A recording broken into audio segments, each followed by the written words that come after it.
Ang kwento ni Tomby.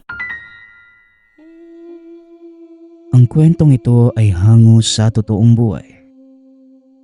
Mula ito sa isa nating tagapakinig. Naitago na lang natin sa pangalang Junel.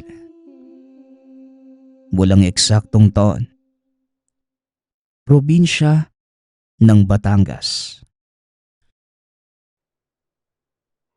Nang mga panahong ito, bagong kasal pa lamang ang mag-asawang Junel at Emily.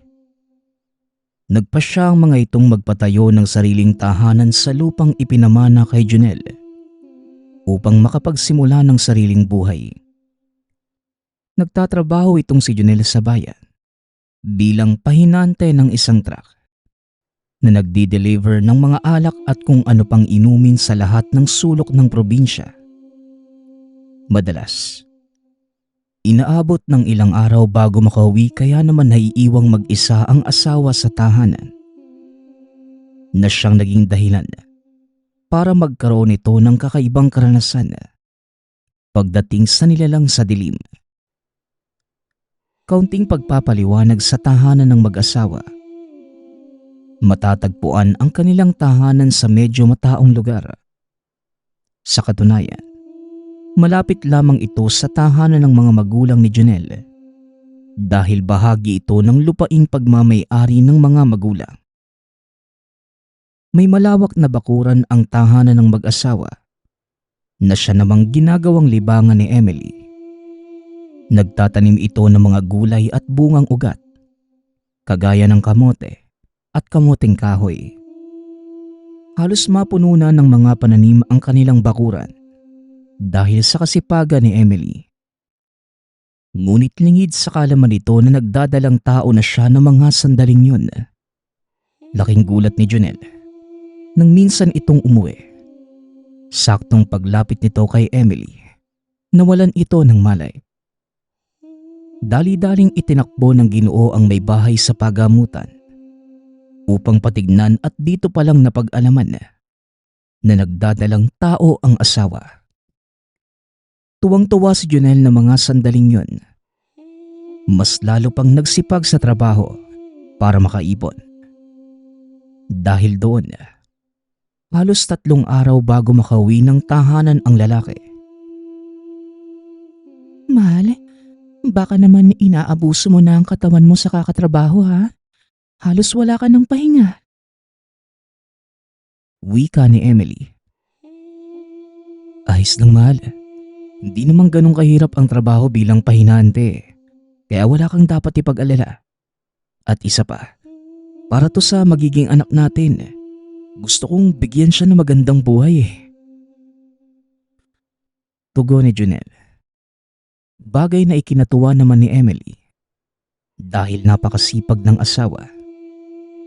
Ngunit lingid sa kalaman ng lalaki na ito ang magiging sanhi ng isang kaganapan na lubusang makakapagpabago ng kanyang pagkatao.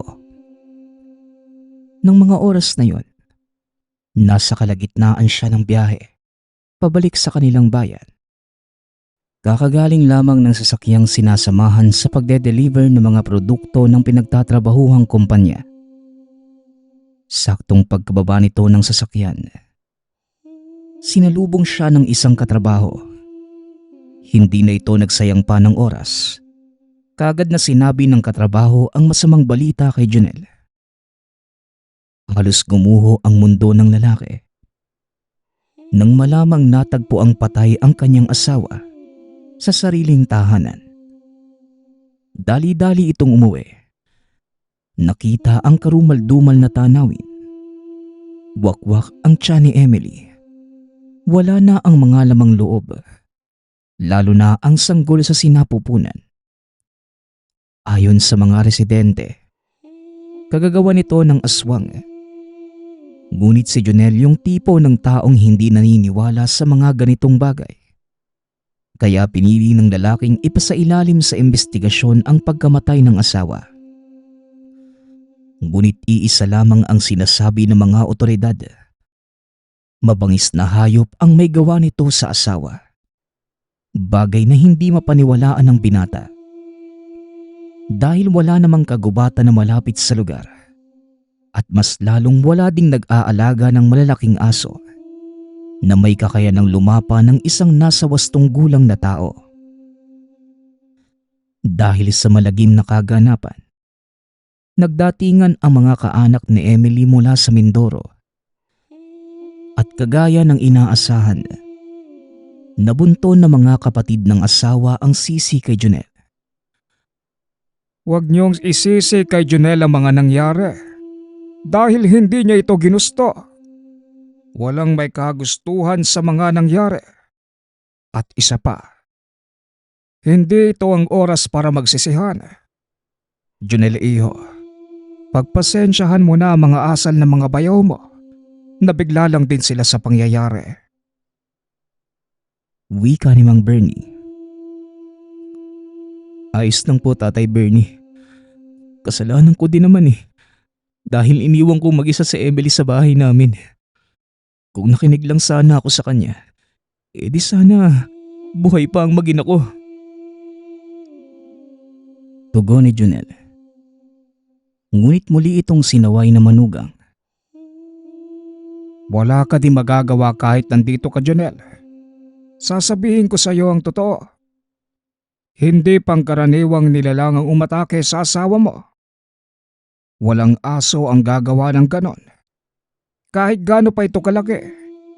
At kapansin-pansing walang sugat sa ibang bahagi ng katawan ng asawa mo. Kung talagang aso ang dumali sa kanya, leeg ang unang pupuntiryahin ito. Muling wika ng matanda. Napag-isipan ni Junel na tama ang biyenan.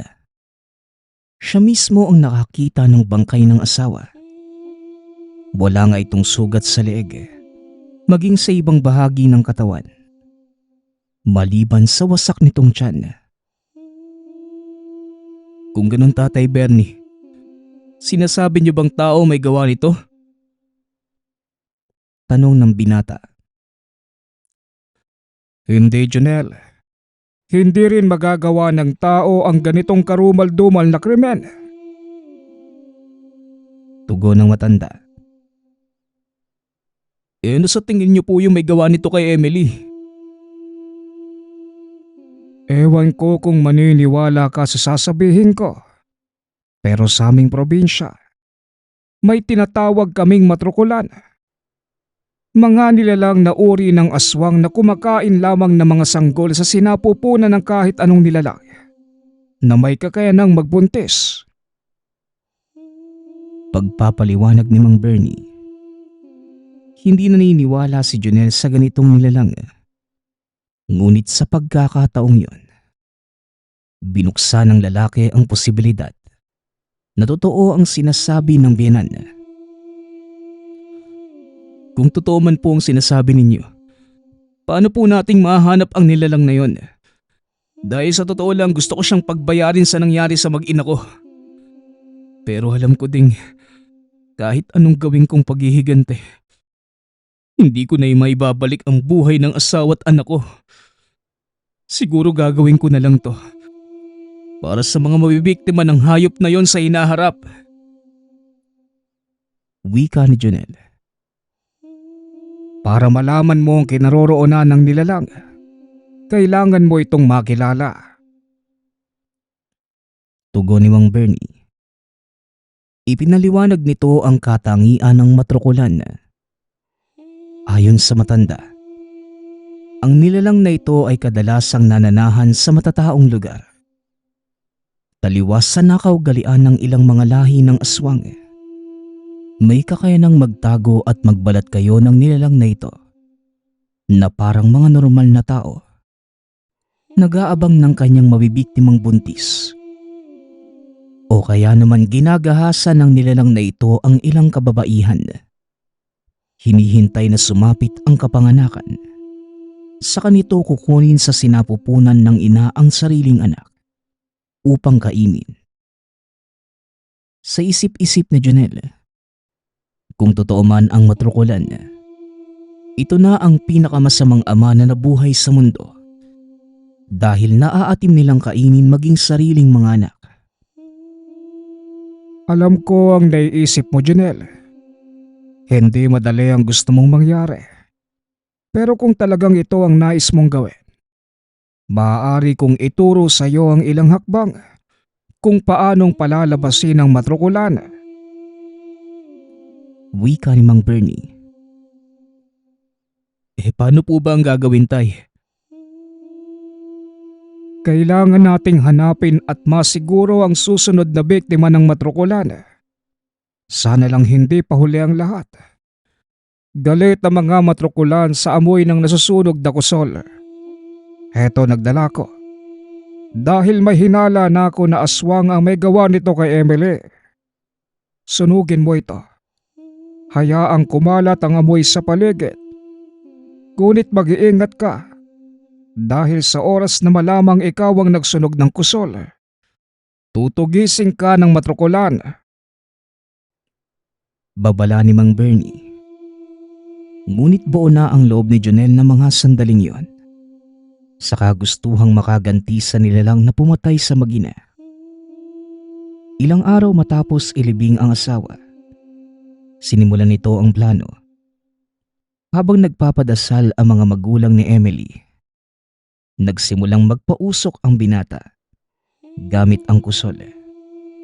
Sa mga hindi nakakaalam, ang kusol ay isang uri ng halamang gamot na kadalasang natatagpuan sa mga matataas na bahagi ng kabundukan. Mabisang pangtaboy ng mga masamang elemento dahil ang amoy nito ay talagang nakakasulasok sa pangamoy. Lalo na kung ikaw ay may kaalaman sa kaliwa, kagaya ng mga aswang, mambabarang at mangkukulam. Pasimpleng nagpausok ang binata paikot sa tahanan, habang ang ilan sa mga matatanda ay nagdarasal. At nang mapasilip si Jonel sa loob ng tahanan, nakita nitong balisa ang isa sa mga matatanda na parang nangangati. Noong una ay tinitiis lamang nito. Ngunit kalaunan ay napatayo ang matanda at dali-daling lumabas ng bahay habang walang tigil sa pagmumura. Sinundan naman ito ni Jonel hanggang sa makita niyang pumasok ang matanda sa isang maliit na kubo, hindi kalayuan sa tahanan ng mga magulang ni Jonel. Dahan-dahang nilapitan ng Ginoo ang kubo. Nakita ang matandang babaeng patuloy sa pagkakamot. Nanlaki ang mga mata ni Jonel nang biglang magtanggal ng kasuotan ang matanda. Unti-unting nagbago ang anyo. Inantay ni Jonel na matapos ang nilalang sa pagbabagong anyo bago ito sugurin. Patuloy na inobserbahan ni Jonel ang nilalang. Tila hingal na hingal ito habang patuloy na nagkakamot ng katawan. Nagpalingalinga sa paligid ang halimaw habang tila pilit pinapakalma ang sarili. Sa kasamaang palad, biglang dumaan ang pangkat na mga kalalakihang mula naman sa inuman sa kabilang baryo. Mabilis na nagtago si Jonel para hindi ito makita. Nang makalampas na ang mga kalalakihan, muling binalikan ng binata ang kubo. Ngunit sa kasamaang palad wala na ang nilalang doon. Hinanap pa niya ito sa paligid. Ngunit hindi na ito nagawang makita pa. Laking panghihinayang ni Jonel na mga sandaling yun dahil hindi niya nagawang patayin ang matrukulan. Hindi muna umalis ang binata sa lugar. Naupo ito sa isang sulok at pasimpleng nagmasid hanggang sa makita nitong naglalabasan na ang mga tao sa tahanan dahil tapos na ang padasal. Nanlaki ang mga mata ni Jonel nang makita nito ang matandang matrukulan kasama ang mga tao. Dali-daling nilapitan ni Jonel ang binang lalaki at sinabi ang nangyari. Itinuro nito ang matanda. Sinigurong tama ang mga obserbasyon. Itinanong din ni Jonel sa kanyang ama ang pagkakakilanlan ng matanda. At ang sabi nito, dayo lamang sa bayan ang taong yon. Hindi niya din ito kilala. Dito na kumpirma ni Jonel ang hinalang hindi nga malikmata ang nakitang pagpapalit ng anyo ng matanda. 3 gabi bago matapos ang pasyam, muling nagpakita ang aswang. Hindi na pinilampas ni Jonel ang pagkakataon. Inantay nitong matapos ang padasal. Inabangan ang aswang sa daanan. Nang makita itong papadaan, hindi na nagdalawang isip si Jonel nang makita ang matanda. Inundayan niya ito ng taga. Tinamaan ng matanda sa likod. Akmang papasigundahan pa sana nang biglang tumalo ng matanda papunta sa gilid ng daan. Mabilis itong tumakbo papalayo. Dali-dali naman itong hinabol ni Jonel. Naabutan ito sa tabing ilog. Huminto ang nilalang upang harapin ang lalaki. Akmang palapit na sana si Jonel nang biglang suguri ng matrukulan. Nagpambuno ang dalawa. Nabitawan ni Jonel ang itak. Nagpagulong-gulong ang mga ito sa putikan. Tinatamaan ng matatalas na kuko ang Ginoo. Ngunit hindi nito iniinda ang mga sugat. Sa isip-isip ng binata, wala siyang pakialam sa magiging pinsala. Ang mahalaga lang sa kanya na mga sandaling yon, mapatay o mahuli ang nilalang. Kinapaka pa ni Jonel ang paligid hanggang sa makakuha ito ng matalas na bato at naihampas sa ulo ng nilalang. Napabitaw ito sa kanya. Napahawak sa ulo. Dali-daling dinampot ni Jonel ang kanyang itak. Makailang ulit nitong tinaga ang nilalang hanggang sa tuluyang maputol ang ulo. Matapos masiguradong patay na ang nilalang, kagad niya itong hinila papunta sa kagubatan. Tinambaka ng mga tuyong dahon at sanga, sabay sinilaban. Alam ng binatang wala nang makakapansin sa ginawa dahil malayo na ito sa kabahayan. At kung meron man, tanging mga kaanak lang nila dahil bahagi pa ito ng lupaing pag-aari ng pamilya. Nakahinga ng maluwag ang binata dahil nagawa na niyang ipagiganti ang asawa at anak. Ngunit ang pagkakamali nito, hindi niya naisip na hindi nag-iisa ang nilalang. Ilang araw ang nakalipas. Napabalita sa kabayanan na may kababaihang buntis na nawawala. Natatagpo ang patay sa loob ng kagubatan. O hindi naman kaya nakasabit ang katawan sa mga malalaking puno ng akasya sa gilid lamang ng daan. Pare-pareho ang sanhi ng kamatayan. Wakwak ang tiyan at wala na ang lamang loob. Nang malaman ito ni Jonel, muling nagbalik ang sakit ng alaala ng pagkamatay ng asawa at anak sa kamay ng isang matrukulan.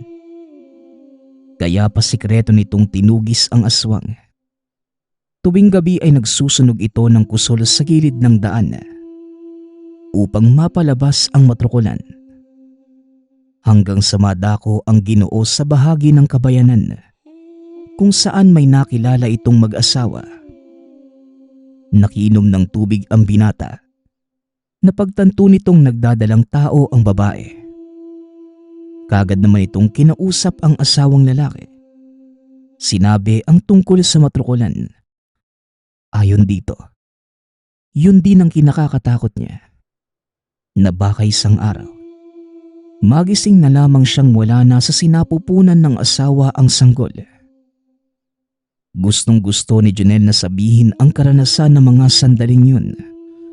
Ngunit pinili nitong itago na lang ang sikreto sa takot na malaman ng tao ang totoong intensyon. Habang nag-uusap, bigla namang natanong ng lalaki ang binata kung bakit siya naroon. Hindi namang kagad nakasagot si Jonel.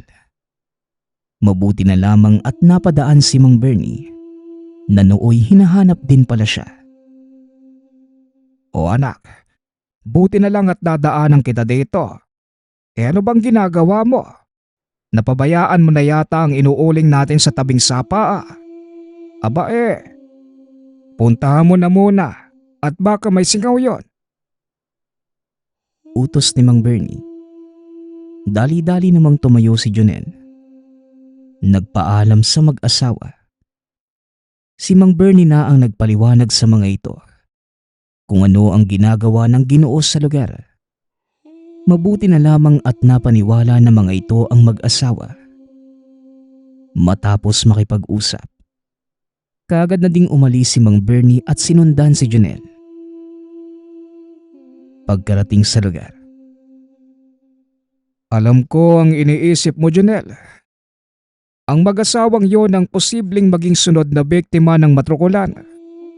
Ang mabuti pa, magbatsyad tayo sa paligid nang hindi nila napapansin ang totoo nating intensyon. mungkahi ni Mang Bernie. Makailang ulit na din kasi nilang sinubukan ang pamamaraan ng pagsusunog ng kusol. Ngunit hindi ito umuubra. Mahirap nang palabasin ang nilalang Paniguradong alam na nitong tinutugis natin siya. Kaya ito na lang ang paraan para mahuli natin ang matrukulan na yun. Tugon ni Jonel. Sa pagkakataong ito, magkatuwang ang dalawa sa paghuli ng nilalang. Dahil alam ni Mang Bernie na mahihirapan ang manugang kung mag-isa itong susugod. Hindi na ito pwedeng umatras, lalo pat alam na ng nilalang na si Jonel ang tumutugis sa kanya. Nagsagawa ng plano ang dalawa. Napagpasyahan ng mga itong magsalitan sa pagbabantay sa tahanan ng mag-asawa. Wala namang napansing kahina-hinala sa paligid ang magbiyanan. Hanggang sa makita ng mga ito ang isang lalaking aali-aligid sa kubo ng mag-asawa. Nagtatrabaho sa bukid ang lalaki. Kaya naman madalas itong wala kapag araw.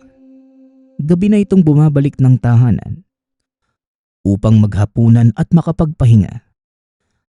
Laking gulat ni Jonel sa natuklasan na ang lalaking yun kalaguyo pala ng babae. Napailing na lamang si Jonel. Nagpa siyang wag nang ituloy ang pagmamatiyag sa dalawang mag-asawa. Isa pa nalalapit na din naman ang pagsilang ng anak nito. Kaya naisip ng lalaking hindi na ito gagalawin pa ng matrukulan. Ngunit nang akmang aalis na sana si Jonel, bigla nitong narinig na sumigaw ang babae sa loob ng tahanan. Takot na takot ang babae na tila sinasalakay ng kung anong nilalang. Dali-daling bumunot ng itak si Jonel. Sinipa ang pinto ng bahay. Nanlaki ang mga mata ng Ginoo nang makita ang nilalang na sakal-sakalang babae. Dito napagtanto ni Jonel na ito ang hinahabol niyang nilalang. Kaya pala nanahimik ito dahil may kung anong hinihintay. Walang yaka. Ikaw pala ang pumapatay ng mga buntis sa lugar na to. Pasensyahan na lang tayo. Pero hindi ko hahayaang makatakas ka pa ulit. Wika ni Jonel habang binubunot ang itak. Mabilis namang tumalon ang nilalang palabas ng bahay. Nakagad namang nahabol ni Mang Bernie na nakatago naman sa hindi kalayuan. Naabutan ni Jonel ang dalawang nagbubuno. Nagulat ang lalaki sa pinakitang lakas ng biyanan. Hindi nito akalaing sa kabila ng katandaan. Napakabilis pa din itong kumilos. Huwag na nating hayaang mabuhay ang nilalang na ito. Dahil tayo ang papatayin niya. Sa oras na hinayaan pa natin itong mabuhay. Wika ni Mang Bernie habang sakal-sakalang nilalang. Pinagsasaksak naman ito ng ilang ulit ni Jonel hanggang sa tuluyang bumagsak sa lupa. Matapos ay pinutol ang ulo ng nilalang na yun. Matapos masiguradong patay na ito, kaagad namang bumalik ang dalawa sa tahanan ng mag-asawa. Nadatnang naroon ang lalaki. Ipinaliwanag naman ng babae ang nangyayari. Pasensya ka na iho, pero may kailangan kang malaman. Ang batang ipinagbubuntis na iyong asawa, hindi yan sa'yo. Isa itong halimaw. Isang nilalang na hindi dapat mabuhay sa mundong ito. Wika ni Mang Bernie. Ngunit katakatakang hindi na sorpresa ang lalaki sa mga narinig. Napag-alaman nila Mang Bernie na hindi lingid sa kanya ang totoong dahilan ng pagbubuntis ng asawa. At ayon pa sa lalaki, aantayin lang nitong maisilang ang sanggol bago ito patayin. Nagalok naman ng tulong ang binata na siya mismo ang kikitil sa buhay ng nilalang sa oras na isilang ito. Wala naman itong naging problema sa mag-asawa dahil alam nilang hindi nila anak ang nilalang na yon. Kaya makalipas ang ilang buwan, pagkasilang ng sanggol, kaagad ipinatawag sina Junel. Kitang-kita nito ang kaibahan sa sanggol na tao. Napakakapal ng buhok nito sa katawan. Mahaba na din ang mga kuko at kakaiba ang kulay ng mga mata. Kayong dalawa mismo nakakita kung ano ang nilalang na ito. Hindi siya tao. Kaya huwag kayong manghinayang sa buhay na hindi naman dapat isinilang sa mundong ito.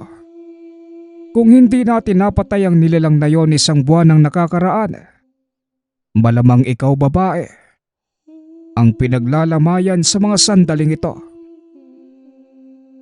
Wika ni Mang Bernie. Bagaman labag sa kalooban nito ang pumatay ng sanggol, wala na siyang magagawa dahil alam niyang hindi tao ang nilalang na yon. Matapos ang kaganapan, nagpa siyang umalis ang mag-asawa sa lugar para kalimutan ang mga nangyari. Maging si Junel, pinili na ding lisanin ang bayang kinagisnan upang kalimutan ang masakit na pangyayari. Sa pag-asang makakatakas sa mga alaala ng nakaraan, pinili nitong mangibang bansa at sa paglipas ng ilang taon, muli itong bumalik sa kanilang bayan. Malaki na ang naging pagbabago ng lugar, ngunit hindi pa din nawawala ang mga usap-usapan tungkol sa pagkamatay ng mga kababaihan at buntis. Ang buong akala ng binata, nagawa na nila itong tapusin ilang taon na ang nakakalipas. Ngunit muli na namang naharap sa parehong sitwasyon si Junel. At sa pagkakataong ito, ang asawa ng kapatid na lalaki naman ang naging biktima ng nilalang. Mabuti na lamang at nagawang abutan ng kapatid ni Junel ang asawa sa silid nang makarinig ito ng malakas na kalabog sa bubong ng bahay. Naging alerto na din ang mga ito dahil sa mga nangyari sa kapaligiran. At bilang taong may karanasan sa pakikipagsagupaan sa matrukulan, si Junel ang nilapitan ng kapatid na tawagin na lang natin sa pangalang Aming. Kuya, hindi ba alam mo kung paano mapapalabas ang matrukulan? Pwede mo ba kaming matulungan? Pakiusap ni Aming sa kapatid. Oh, alam ko kung paanong palalabasin ng mga nilalang na yan. Ngunit kakailanganin natin ng tulong ng binangkong si Tatay Bernie. Tugon ni Junel. Kaagad namang ipinatawag ng binata ang matandang si Mang Bernie mula sa pinagmulang probinsya. Wala namang pagdadalawang isip itong lumuwas papunta sa lugar. Ang buong akala ko tapos na ang problemang ito. Hindi sa hinagap. Hindi ko inakalang magbabalik na naman ang nilalang na yon. Wika ni Mang Bernie habang kausap si Aming at Junel. Ako nga din po, Tay Bernie. Ang buong akala ko talaga, hindi na sila babalik pa. Sa tagal ko sa ibang bansa, hindi man lang ako nakarinig ng kahit anong balita tungkol sa kanila eh. Ngayon na lang ulit, kung kailan ako nakabalik. Parang sinasadya nga tay eh. Minsan napapaisip ako. Parang ako yata talaga ang hinahanap ng mga nilalang na yan. Tugon ni Junel. Hindi naman siguro, iho. Nagkataon lang na umuwi ka. At saka naman bumalik ang nilalang. Ang mga matrukulan, hindi naghihigante para sa kanilang kaore. Namumuhay mag-isa sa sariling teritoryo ang mga matrukulan. Hindi kagaya ng ibang uri ng aswang. Hindi sila umaasa sa tulong ng ibang kalahi. Ganun po ba, tay? Paniguradong alam na lang nila lang na ito ang estilo natin sa paghuli sa kanila. Paano natin sila mapapalabas ngayon? Ang pangit sa ugali ng mga matrukulan. Hindi sila natutulog hanggat hindi nakakakuha ng kanilang gusto. Kaya alam kong babalikan niya ang hipag mo, Junel. At sa oras na mangyari yon, doon natin siya huhulihin. Pag-uusap ng dalawa.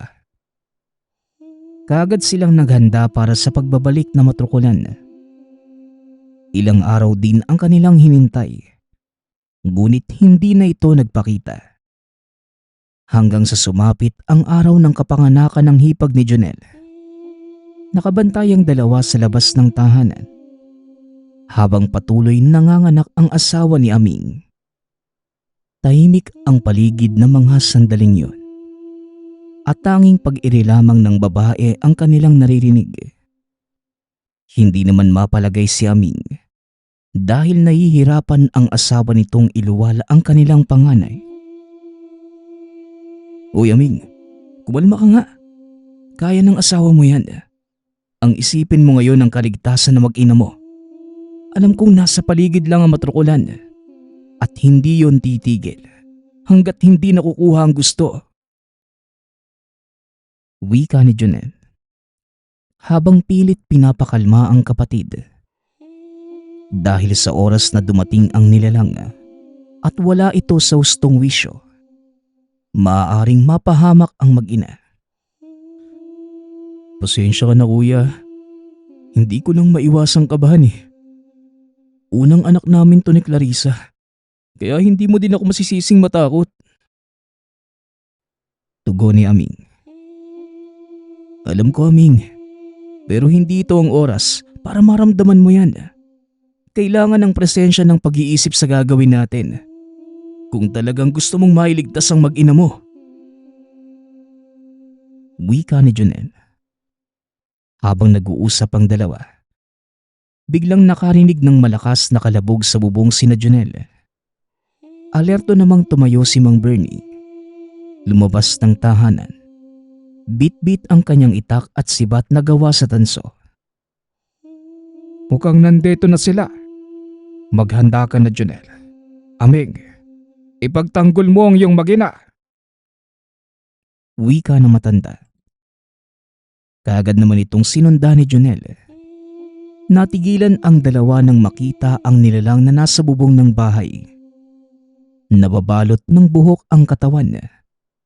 Tanging ang mga mata lamang ang nakikitang nanlilisik at ang mga pangil nitong naglalabasan sa malaking bunganga. Wala ding hinto sa pag-agos ang laway nito na tila gutom na gutom. Ito ang anyo ng matrukula na dapat nating katakutan. Dahil kahit na anong gawin nating pagpegil sa kanya, wala na tayong magagawa. Masyado na ding balakas ang isang to para sa normal na tao. Babala ni Mang Bernie. Bahagyang nakaramdam ng takot si Junel dahil sa sinabi ng biyenan. Kung meron mang nakakaalam ng pag-uugali ng kanilang makakalaban, yun ay si Mang Bernie dahil sa mga naging karanasan nito. Kung hindi nyo na itatanong, isang manunugis ng aswang ang matanda sa pinagmulang probinsya. Kilala ito sa kanilang lugar bilang isa sa pinakamabangis na mamamatay aswang at mangangaso. Ngunit dahil sa edad, hindi na ganong katalas ang pakiramdam. Alam nitong maaari siyang magapi ng nilalang sa isang maling galaw. Manatili kang alerto, Junel. Maaaring kaya ko siyang labanan. Pero hindi na ako ganong kalakas. Kaya hanggat maaari, huwag kang magpapakumpiyansa. Kunin mo ang anumang pagkakataong makita mo para mapatay ang nilalang na yan. Wika ng matanda. Ayon pa dito, hindi kagaya ng mga aswang. Walang bertud ang mga matrukulan. Tanging liksi at lakas lang bilang aswang ang taglay ng mga ito. Ngunit mapanganib pa din para sa isang normal na tao. Maliwanag po, Tatay Bernie. Huwag po kayo mag-alala. Kahit papano, may karanasan din naman ako sa mga ganitong nilalang eh. At aaminin ko sa inyo, hindi pa din humuhupa ang galit ko dahil sa pagkamatay ng mag-ina ko. Tugon ni Jonel. Iniabot sa kanya ni Mang Bernie ang sibat. Buong lakas naman itong ibinato ng binata. Ngunit sa kasamaang palad, dumaplis lamang ito sa katawan ng nilalang. Mabilis na tumalon mula sa bubong ng bahay ang matrukulan. Tumakbo papalayo sa lugar. Maraming puno ng nyug sa paligid na maaari nitong pagtaguan. Kaya medyo nahirapan si Mang Bernie sa paghahanap sa nilalang. Hanggang sa maisipan ni Jonel na muling magsindi ng pinatuyong kusol. Mabuti na lamang at may dala ito sa bulsa. Napailing naman si Mang Bernie at bahagyang napangiti. Anak nang, hanggang ngayon, hindi ka pa din pala nawawalan yan sa bulsa mo. Wika ni Mang Bernie. Nakasanayan ko na po ito, tay. Simula nang mawala ang mag-ina ko, hindi ko na hiniwalay sa katawan ko itong mga binigay niyong kusol.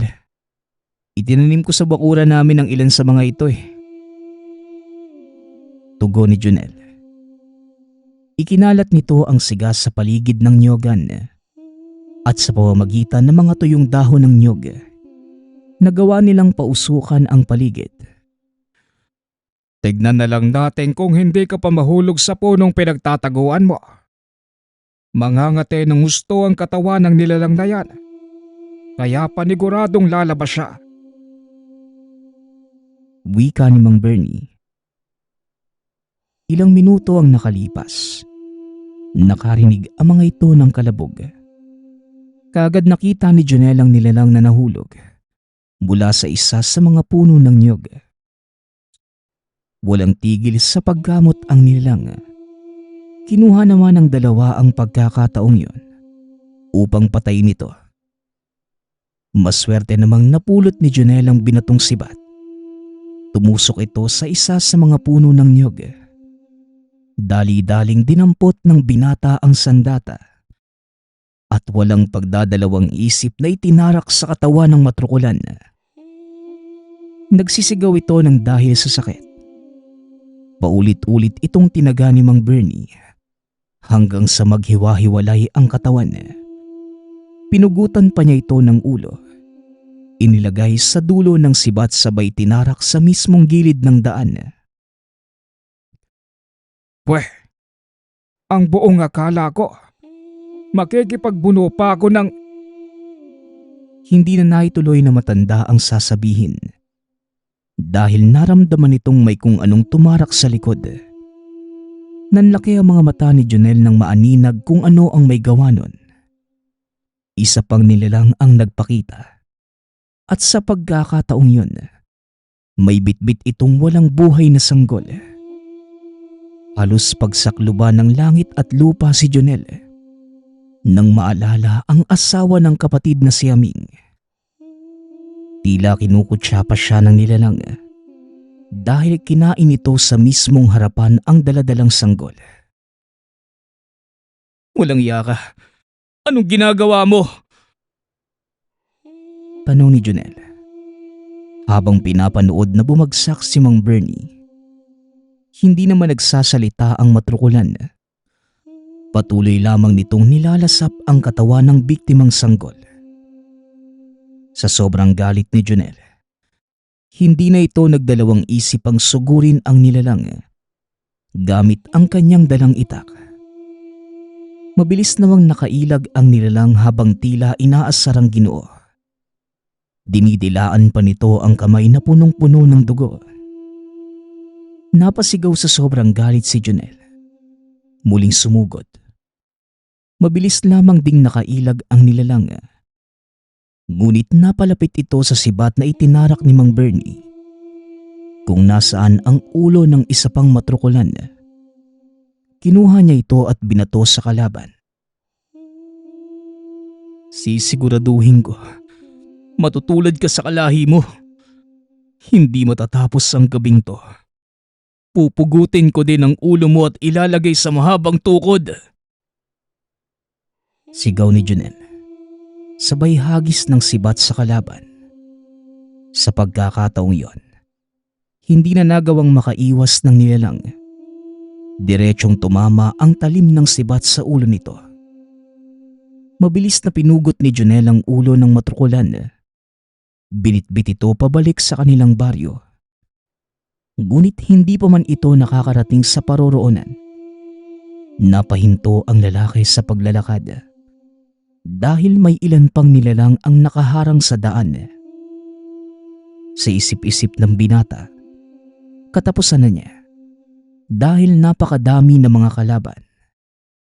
Hindi na alam ni Jonel ang gagawin ng mga sandaling yun. Naisip na lamang niyang sumuko dahil wala na din naman ang kanyang magina. Ngunit sa hindi inaasahang pagkakataon, dumating ang tulong mula sa hindi kilalang tao. Hindi ito ang panahon para mawalan ka ng pag-asa. Mabuti na lang at nakarating ako sa tamang oras. Kung hindi, baka ikaw na ang susunod na pag-aalayan ng bulaklak sa nicho. Wika ng isang lalaking matipuno. May hawak itong sandata sa magkabilang kamay. Nakasuot ng kamisetang walang manggas. Mahaba ang buhok. Teka, sino ka naman? Tanong ni Jonel. Mamaya na ako magpapaliwanag. Sa ngayon, ayusin mo ang sarili mo at medyo marami ang kalaban natin. Huwag kang mag-alala dahil kakampi mo ko. Tugon ng lalaki. Kagad na ding tumayo si Jonel. Dinampot ang sandata sabay sugod sa mga nilalang. Kung sino ka man, maraming salamat sa tulong mo. Wika ni Jonel. Napangiti na lamang ang lalaki at muling nagsalita. Talagang hindi mo ako nakikilala, no? Sa bagay, hindi ka nga naman nagkaroon ng pagkakataong makilala ko dahil maagang namatay ang kapatid kong si Emily. Tugon ng lalaki. Dito napagtanto ni Jonel na ang kausap ay ang laging ikinikwento ng asawa, si Arturo, at kagaya ng kanilang ama. Isa din itong manunugis na may mataas na reputasyon sa kanyang propesyon. Napangiti na lamang si Jonel dahil ni sa hinagap ay hindi inaasahan ang pagpapakita ng bayaw sa panahong higit siyang nangangailangan. Sabay na nakipaglaban ang dalawa. Natutuwa si Arturo dahil nakikita nitong mahusay sa paggamit ng itak si Jonel. Sa unang tingin, hindi mo aakalaing may alam ito dahil hindi makikita sa katawan ng binata. Hindi kagaya sa pangangatawan ni Arturo na batak at talagang makikita ang mahabang panahong karanasan sa balat. Sa hula ko si tatay ang nagturo sa iyong gumamit ng itak, no? Tanong ni Arturo habang pinagtataga ang mga kalaban. Oo, tama ka. Siya nga ang nagturo sa akin. Pero huwag ka sanang mabibigla dahil wala na siya. Tugon ni Jonel. Biglang napahinto sa pakikipaglaban si Arturo. Nilingon ang binata. Ganun ba? Pwes wala kang dapat ihingi ng paumanhin sa nangyari. Dahil ito mismo ang kagustuhan ni tatay. Ang mamatay para sa kapakanan ng iba. Mamaya na tayo magluksa. Kailangan na nating tapusin ang labang ito. Wika ni Arturo. Biglang nagbago ang timpla nito. Mas lalong naramdaman ni Jonel ang galit mula dito. At bawat kalabang madadaanan, tigi-isang tigpas lamang ng hawak na itak. Kaagad na naghihiwalay ang katawan ng mga ito. Hanggang sa ang ilan sa kanila ay pinili ng umalis sa lugar. Dali-dali namang sinundan ng dalawa ang mga tumakas na kalaban. Nagawa naman nilang abutan ang mga ito. Walang itinira ang magbayaw. Ang bawat katawan ng mga nilalang na napatay, inihilera nila sa tabi ng daan para makita ng mga tao sa baryo. Binuhat naman ni Jonel ang katawan ni Mang Bernie. Dinala ito sa tahanan upang mahihanda ang burol. Pasensya na kung nahuli ako ng dating. Hindi ko ding inaasahang ganito pala ang madadatnang ko.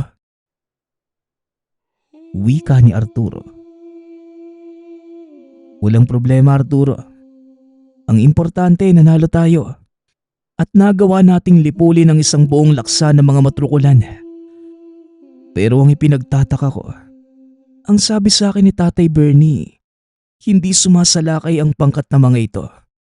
Pero bakit napakadami nila kagabi? Tanong ni Jonel. Hindi nga sila sumasalakay. Pero nahahalina sila sa amoy ng kakapanganak pa lamang na sanggol. Kung hindi natin nagawang pigilan ng mga yon, paniguradong maraming mamamatay. Kung bakit kasi ang daming nabubuntis dito sa lugar nyo eh. Tugon ni Arturo. Ganun talaga siguro pag malamig ang klima sa kinaroroonan mo. Pero maiba nga ako, Arturo. Paano mong nalaman ang tungkol sa mga matrukulan? Bago umalis si tatay, nasabi niya sa akin ang tungkol sa mga matrukulan. Noong una hindi ako naniniwala. Kasi ang alam ko, wala nang natitira sa kanilang angkan. Kaso nang ibabaw sa akin ang kuryosidad. Kaya kagad akong sumunod dito. At ako mismo ang nakapagpatunay na buhay pa ang mga lintik na ito. Maging ako hindi naniwala kay Tatay Bernie nung una. Pero ako din mismo ang nakapagpatunay na totoo sila. At nagawa ko pang makipaglaban sa kanila. Pag-uusap ng dalawa. Habang nakaupo sa harapan ng ataol ni Mang Bernie. Hindi nagtatapos sa matrukulan ng laban. Marami pang nagkalat na mga aswang sa paligid na kailangang lipulin. Mahirap silang kalabanin lalo kung nag-iisa lang ako. Wika ni Arturo. Sandali lang. Sinasabi mo bang kailangan mo ng tulong ko? Tanong ni Jonel. Oo, Jonel. Ikaw lang ang kaisa-isang taong tinuruan ni tatay makipaglaban sa mga aswang. Hindi lamang sa matrukulan. Ang mga kaalamang ibinigay niya sa'yo ay pangkalahatan. Muling wika ni Arturo. Matapos mailibing si Mang Bernie, kagad silang umuwi ng probinsya ng Bayaw. Doon nagsimula ang formal na pagsasanay bilang isang manunugis. Hindi akalain ni Jonel na magbabago ang kapalaran dahil sa pangyayari. Matapos ang pagsasanay, maraming misyong pinagdaanan si Jonel. Dahil dito napatunayan ng Ginoo na hindi lang tao ang nabubuhay sa mundo. Isa sa mga naging laban nilang dalawa ay nang makasagupa nila ang mga aswang gubat sa probinsya ng Masbate. Dito nakuha ni Jonel ang pinakaunang marka ng tagumpay. Kasunod nito ang laban nila sa Palawan. Nang minsang ipatawag sila ng isang may-ari ng malawak na bakahan dahil sa mga namamatay nitong alaga. Inakala nilang kagagawan lamang na mababangis na hayop ang mga yon. Ngunit nang puntahan ito nila Junel, napag-alaman nilang aswang ang pumapatay sa mga hayop. Mukhang marami-rami ang kakalabanin natin dito, Manong Arturo ah. Wika ni Junel. Oo, Junel. Ito na nga siguro ang pinakamalaki mong laban sa larangan ng pagiging manunugis. Tugon ni Arturo. Walang problema. Tiwala ako sa mga itinuro mo sa akin at alam kong hindi rin ako pababayaan ng mga pangalap na ibinigay mo. Pag-uusap ng dalawa. Simula nang magsanay si Junel, ipinasok siya ni Arturo sa mundo ng lihim na karunungan. At isa sa mga natutunan nito ay ang depensang pangsarili at pangkalahatan. Nagtanga na din ng malalakas na mutya ang binata na nooy hindi nito pinaniniwalaan. Masasabing malaki din ang pinagbago ni Junel. Naging matipuno ang pangangatawan at mas maliksi na ding kumilos. Balik tayo sa kwento. Nag-iikot ang dalawa sa paligid ng bakahan.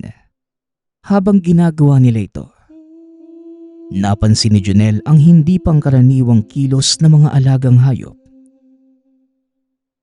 Balisa mga baka. Wala naman ako nakikitang panganib sa paligid. Wika ni Junel. Hindi dahil wala kang nakikita, masasabi mo nang walang panganib. Makiramdam kang mabuti, Junel. Tugon ni Arturo. Nang biglang may malalaking asong naglabasan sa masukal na bahagi ng rancho. Nagdakbuhan ng mga baka hanggang sa nasira ang mga kwadra dahil sa kagustuhan ng mga itong makatakas mula sa mga nilalang. Junel, madali ka. Kailangan nating salubungin ang mga aswang na yan. Tandaan mo, huwag kang magpapakalmot sa kanila. Wika ni Arturo habang tumatakbo papunta sa kinaroroonan ng mga baka. Samantalang si Junel naman, sinasalubong ang mga aswang. Ang mga kalaban nila na mga sandaling yon, mga asbo. Uri ng aswang na may kakayanang mag-anyong malalaking aso. Ang karaniwang kinakain ng mga ito ay mga bangkay na kakalibing pa lamang. Kaya laking pagtataka ni Junel dahil maging ang mga hayop ay pinapatos na ng mga ito. Hindi ako maaaring magkamali. Mga asbo sila. Pero bakit pati mga hayop binibiktima na nila? Tanong ni Arturo. Ano pa man ang maging dahilan, mga aswang pa din silang namiminsala sa paligid. Kaya kailangan silang puksain. Tugon ni Junel.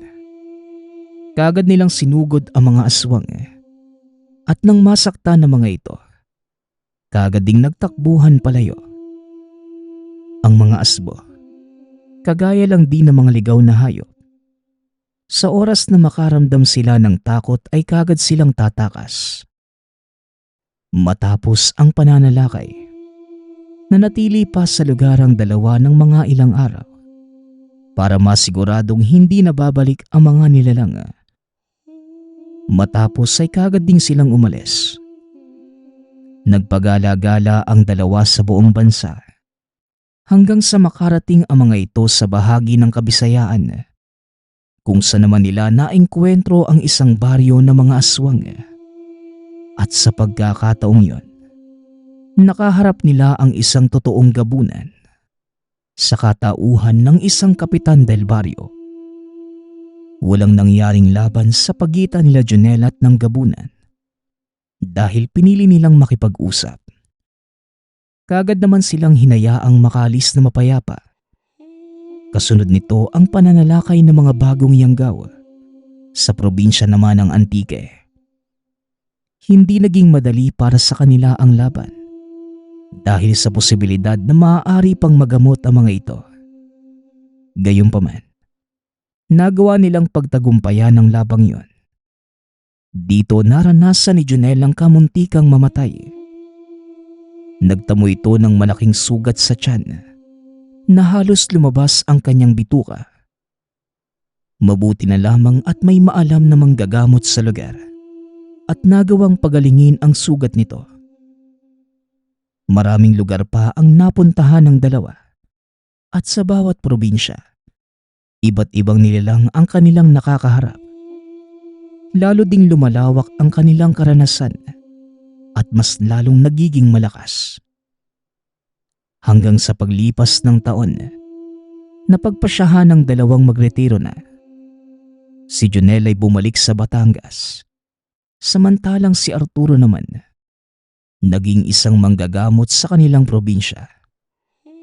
Paminsan dumadalaw pa din naman si Jonel sa bayaw, ngunit hindi na kagaya ng dati. Medyo may edad na din kasi ang dalawa.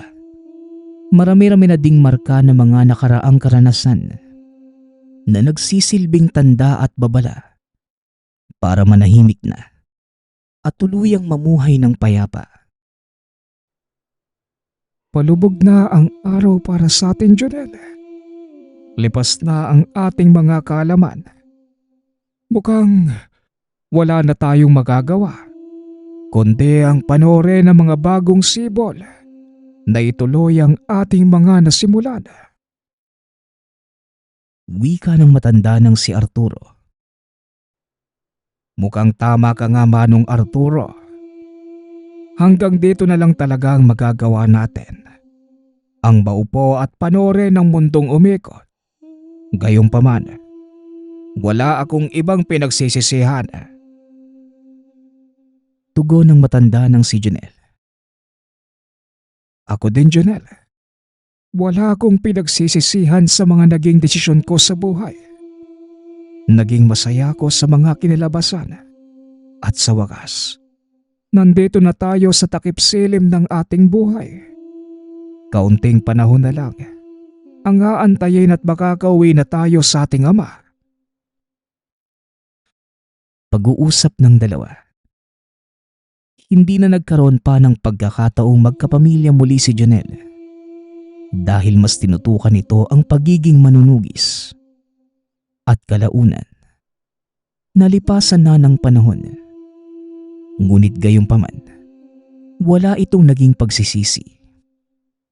Napagtagumpayan ng Ginoo ang bawat pagsubok ng buhay.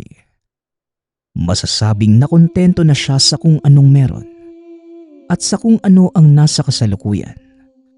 Lalo pat patapos na ang yugto ng kwento. Hindi lubusang inakala ni Jonel na ang pagkawala ng kanyang asawa at anak ay magdudulot ng malaking pagbabago sa pagkatao. Ngunit ito ang nagbigay ng daan para magkaroon siya ng karanasang makaharap ang iba't ibang uri ng aswang. Maliban sa matrukulan na naging dahilan ng lahat. Hindi naging biro ang pinagdaan ng hirap ni Jonel lalo pa nang sumailalim ito sa pagsasanay kasama si Arturo. Gayunpaman, naging matamis na tagumpay para sa kanya ang bawat sakit, latay, pilat at galos na napagdaanan dahil nagamit nito ang bawat butil ng kaalamang natutunan mula sa bayaw. Sa kasalukuyan, patuloy na nabubuhay ang mga aral na natutunan ni Jonel. Ipinasa niya ito sa mga pamangkin na kalaunan ay tinuro naman ng mga ito sa kanilang mga anak. Ginawa ito ng kanilang angkan upang hindi mabura sa alaala ng kanilang mga bagong henerasyon na minsan silang nagkaroon ng isang kaanak na naging manunugis at para ipaalala sa kanilang mga kaanak na minsan ay may isa sa kanilang nagsakripisyo. Inilaan ang buhay para malayo sa panganib ng mga aswang ang kanilang angkan. Magpasa hanggang ngayon, patuloy pa ding sinasariwa ng kaanak ni Jonel ang mga pangyayari. Lalo na makaengkwentro nito ang isang nilalang na lubusang nagpabago ng buhay. Ang nilalang na kumuha sa buhay ng mag-ina, nakilala sa tawag na matrukulan. Nagpapasalamat nga pala ako sa nagpadala ng ating kwento. Naway nagustuhan niyo ang inyong napakinggan.